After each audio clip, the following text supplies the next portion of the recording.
यदि प्रश्न आता है कि पाषाण युग का परिचय दें या पाषाण युग किसे कहते हैं, तो इस प्रकार के प्रश्नों का उत्तर हमें पाषाण युग क्या है, सबसे पहले एक प्रश्न बनता है कि पाषाण युग है क्या। यह मानव इतिहास का वह प्रारंभिक काल है जब मनुष्य मुख्य रूप से पत्थर और औजारों के उपयोग करते थे और पत्थरों के औजार से वे अपना शिकार करते थे।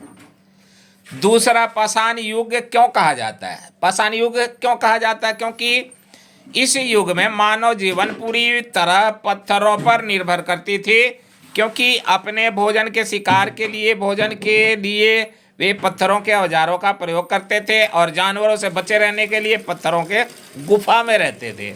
तो ये पाषाण युग था। तो इस तरह से शिकार करना, सुरक्षा और अन्य कार्यों के लिए भी पत्थर का इस्तेमाल करते थे।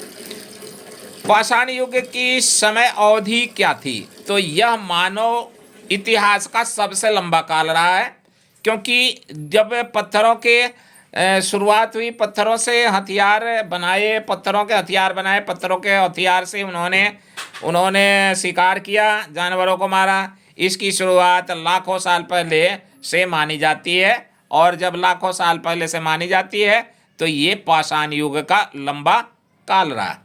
उसके बाद प्रारंभिक मानव का जीवन अब कैसा है? तो जब शुरू में था, प्रारंभिक शुरुआत, तो वे शिकारी और खाद्य संग्रह करते थे, वे गुफा या जंगल में रहते थे।